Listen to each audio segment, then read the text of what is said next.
Okay,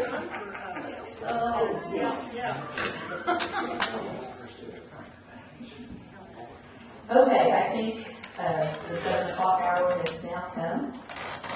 For those of you that don't know me, my name is Shirley Batt. I am the county clerk, and by Indiana law, I'm also a member of the county election board.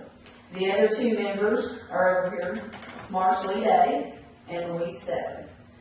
And tonight we're coming due to some candidate challenges that will be heard before the county election board that will make the determination as to whether the candidates will remain on the ballot due to the challenge, and that is by Randy Bills. As Randy is the challenger, the burden of proof is upon him.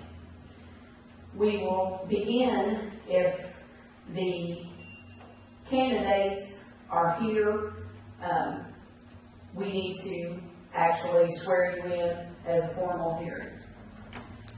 So I will call your names, and if you would, you just stand where you are, and I'll read the oath to you, and then we'll go from there.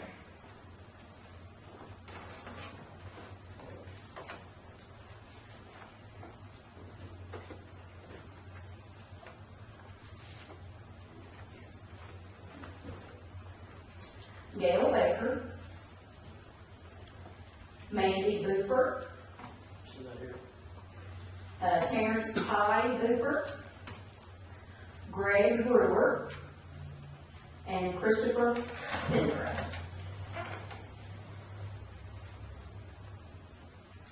If you would, raise your right hand. Do you solemnly swear or affirm under the penalties of perjury that the testimony that you will give at today's county election board meeting is the truth, the whole truth, and nothing but the truth?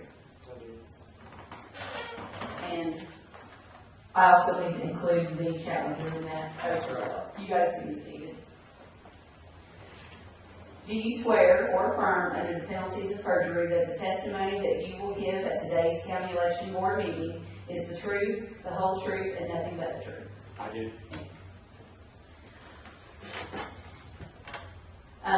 We'll go in alphabetical order, and as I call your name, whoever you have with you, if they are going to present any information with us, or you need them to help provide the information, then they need to come forward with you. At the conclusion of tonight's meeting, the county election board will then make a determination as to whether your name remains on the ballot, and then we will notify you. And the first candidate will be Gail Baker. Where do you want me? If you would just kind of come on down so they can hear what you have to say. Okay. I can see that side. Excuse me.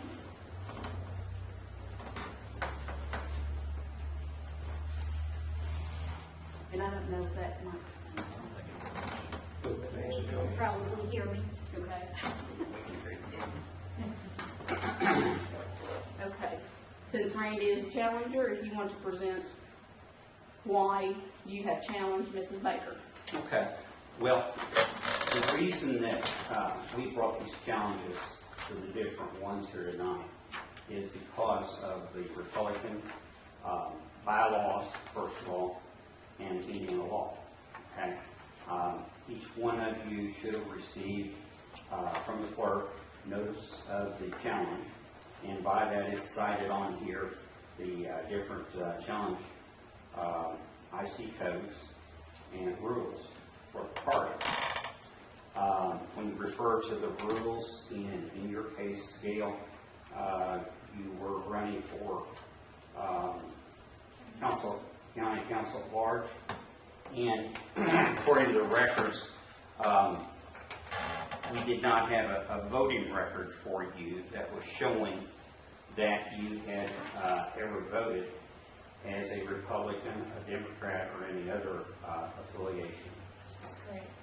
And therefore, by not having that, the Indiana code and rules applies to you under the section under the section of 3827, and that's declaration of candidacy. I don't know whether you've seen this online or anything. It is online. Now, the only I did read it, and so for what I read was the only requirement that I be a resident of Indiana for at least a year. Okay. Okay. Well, the Indiana Code, the declaration of candidacy here, and I'll be glad to give you a copy of this too, so you can see it.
I read down throughout. Okay.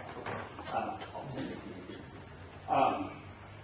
What it is it says here that the declaration of each candidate required by this chapter, and that is under IC 3-8-2-7, the declaration of candidacy.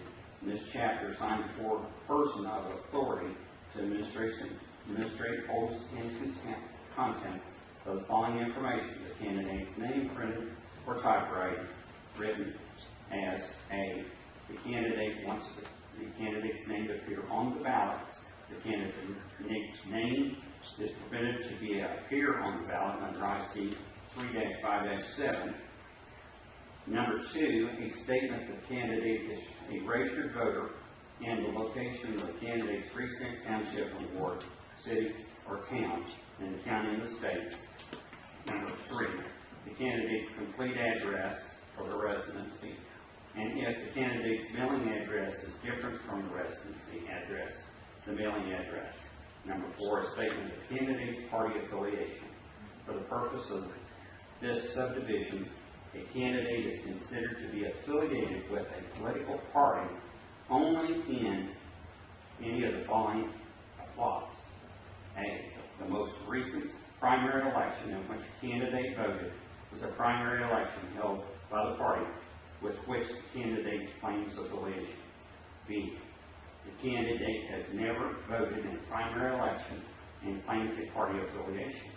C, the county chairman of the political party with which the candidate claims affiliation, and number I, the county in which the candidate resides certifies that the candidate is a member of the political party. The declaration of candidacy must inform candidates how the affiliation is determined under the subdivision and permit a candidate to indicate on the declaration of candidacy which the clauses A, B, C apply to the candidate. If the candidate claims party affiliation under clause C, the candidate must attach to the candidate's declaration of candidacy the written certification of the county chairman required by clause C. And that's where we're at. Is the clause C is, since you had not prior voted in a primary election, and there was no record of what your party affiliation was, it was necessary for you to come to me and bring me a form, or I could supply the form to be filled out for the declaration to put you on the party as a Republican candidate. Okay? And that's required by law. I did not know that, and I was not told that when I went into the state that I wanted to run for county council. I wasn't told there were other papers required. I'm sorry, the state or the You said clerk's that I office. was supposed to give you something, submit something to you. But when you